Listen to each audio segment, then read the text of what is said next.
Oke, selamat sore. Perkenalkan kami dari kelompok 2. Kami akan membahas mengenai patofisiologi dan asuhan keperawatan neonatus dengan kasus prematuritas. Boleh slide selanjutnya? Berikut nama anggota kelompok kami dan juga definisi dari prematur tersendiri adalah kelahiran bayi yang lahir hidup sebelum 37 minggu usia kehamilan selesai.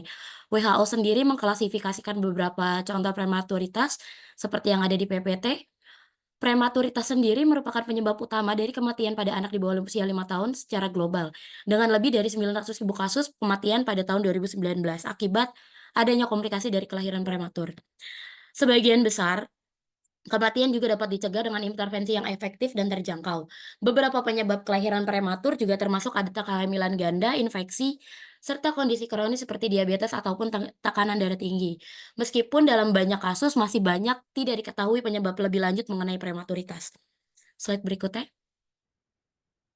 Berikut adalah WOC atau Web of Causation about Premature. Bisa dilihat sendiri di dalam PPT-nya. Kita akan berlanjut kepada penjelasan masing-masing faktor mengenai prematuritas yang terjadi dengan kasus kelahiran lebih cepat. Saya persilakan pada rekan Cindy. Oke, pertama ada faktor ibu. Pada saat proses melahirkan, kondisi ibu sangat perhatikan sehingga kesiapan ibu dapat mempengaruhi proses persalinan. Kondisi ibu saat itu berusia kurang dari 20 tahun memiliki resiko tinggi untuk mengalami komplikasi dalam persalinan dibanding usia di atas 20 tahun. Risiko ini meliputi meningkatkan kejadian berat badan lahir rendah atau BBLR, asfiksia, persalinan prematur, kelahiran mati, serta persalinan pervaginan dengan alat bantu. Selain itu, pada usia muda, reproduksi ibu belum sepenuhnya siap untuk menerima kehamilan karena endometrium yang belum matang. Oke, boleh next slide. Oke, para fisiologinya adalah pada ibu yang kurang dari 20 tahun pada saat kontraksi awal muncul, kemudian terjadi perubahan pada serviks pada ibu muda, terjadi lebih cepat dari waktu yang diperkirakan. Kontraksi ini terus berlanjut hingga rahim berkontraksi namun dinding otot rahim bagian bawah lemah, sehingga terkadang membutuhkan alat dalam proses persalinan. Oke, boleh next. Tanda dan gejalanya, bayi prematur memiliki sistem kekebalan yang belum matang, sehingga mereka lebih rentan terhadap infeksi. Penurunan daya tahan tubuh ini meningkat karena penyakit serius seperti sepsis, yang dapat mengakibatkan fatal jika tidak ditangani dengan cepat. Tanda dan gejalanya adalah penurunan daya tahan tubuh pada bayi prematur. Yang pertama adalah kesulitan bernafas, masalah pernafasan akibat paru-paru yang belum matang, lalu ada hipotermia, suhu tubuh yang rendah karena kurangnya lemak tubuh, lanjutnya ada mudah terserang infeksi, yaitu frekuensi infeksi yang lebih tinggi, dan kondisi fisik lemah, yaitu kelemahan umum dan kesulitan menyusui. Oke, boleh next slide. Diagnosa medisnya kami angkat adalah resiko infeksi, DD, kesulitan bernafas, hipotermia, mudah terserang infeksi, dan kondisi fisik lemah. Next slide. Ini adalah rencana asuhan keperawatan dari faktor ibu. Boleh dilihat sendiri di layar.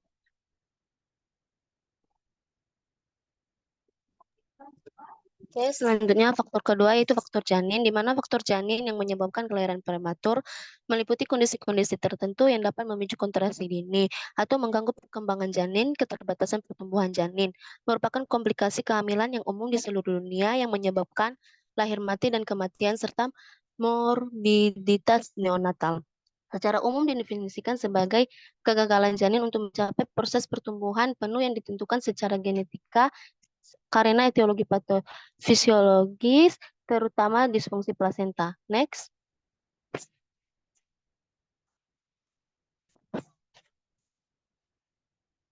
Kemudian patofisiologinya, pada janin akan terjadi kelainan genetik di mana hal ini terjadi akibat mutasi genetik yang dapat diturunkan atau muncul secara baru, mempengaruhi pertumbuhan dan fungsi organ. Mutasi genetik mengakibatkan terjadinya kesalahan dalam pembelahan sel yang menghasilkan kelebihan atau kekurangan kromosom seperti sindrom Down, yaitu kelainan kromosom yang mempengaruhi fisik dan fungsi tubuh.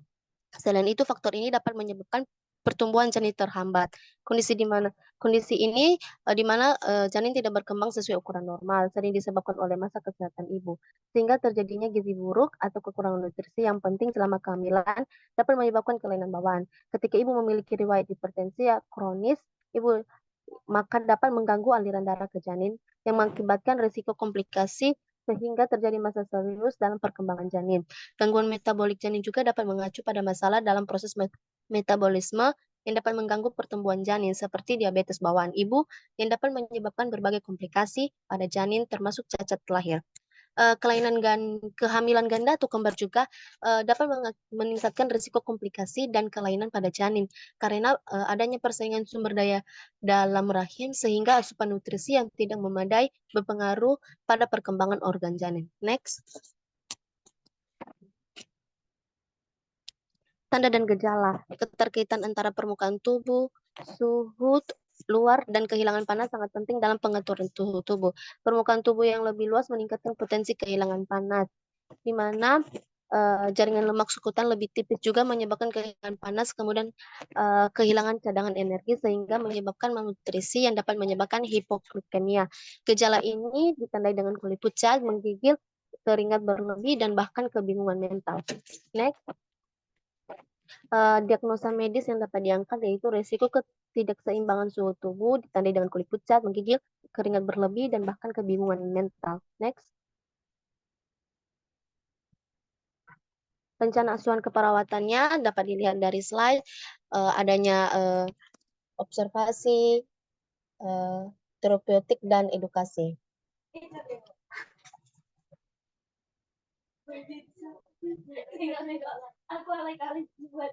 Faktor ketiga, faktor plasenta.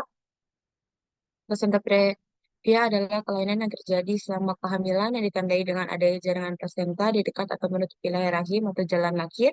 Hal ini menyebabkan perdarahan selama kehamilan dan meningkatkan risiko persalinan prematur serta berat badan lahir rendah atau BBLR.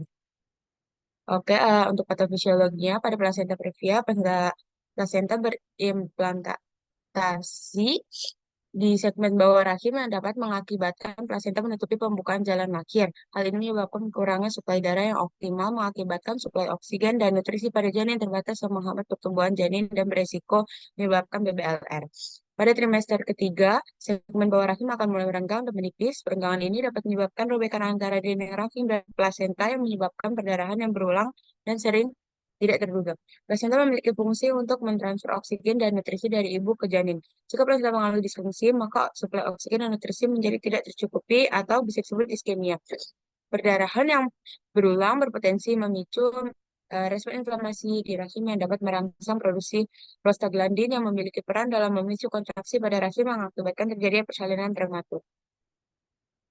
Dan untuk tanda dan gejalanya, terjadi perdarahan berulang yang menyebabkan kehilangan banyak volume darah, terjadi penurunan volume darah dan oksigen, darah mengandung hemoglobin yang berfungsi membawa oksigen, dengan merasakan itu kan organ vital otak dan jantung, mempersempit pembuluh darah di kulit dan jaringan perifer atau vasokonstriksi yang mengakibatkan kulit menjadi tampak pucat.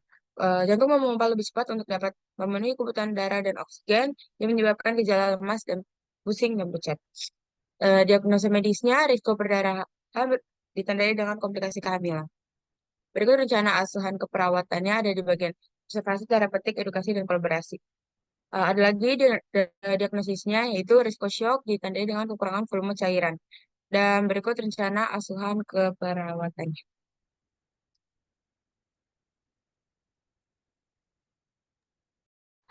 Baik, akan saya lanjutkan untuk faktor lingkungan. Termoregulasi merupakan salah satu faktor lingkungan yang mempengaruhi suatu kasus kelahiran anak dengan usia prematur.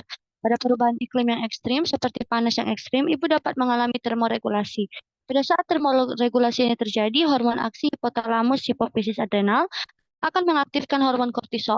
Hormon kortisol berperan dalam mendukung terjadinya kontraksi uterus pada ibu hamil. Hal ini dapat terjadi ketika kadar kortisol yang tinggi menimbulkan respon inflamasi yang melepaskan sitokin proinflamasi yang memicu proses persalinan dini pada ibu hamil. Next.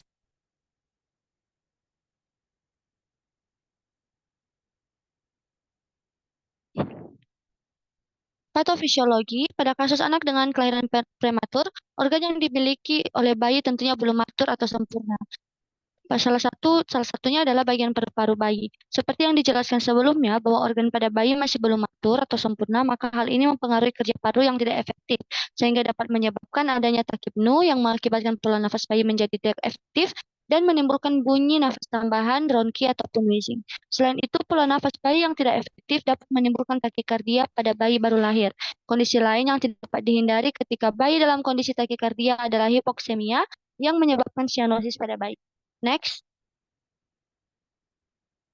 Tanda dan gejalanya dapat berupa takipnu, pola nafas bayi tidak teratur, lambat ataupun cepat, dangkal ataupun dalam, bunyi nafas tambahan, ronki dan wheezing, takikardi, hipoksemia, sianosis, perubahan warna kulit dalam skala abnormal, seperti kemerahan, pucat, dan kebiruan. Next. Diagnosa medis yang kami angkat yaitu gangguan pertukaran gas berhubungan dengan ketidakmatangan paru-paru dan sistem pernapasan pada pasien prematuritas, ditandai dengan takipnu, sianosis, serta kadar oksigen yang rendah dalam darah atau hipoksemia. Next. Untuk rencana asuhan keperawatan hingga intervensi asuhan keperawatan dapat dilihat di slide. Terima kasih. Sekian penjelasan dari materi kami. Kiranya dapat menjadi sumber ilmu baru dan juga hal yang baik untuk kami semua. Sekian dan terima kasih dari kelompok 2.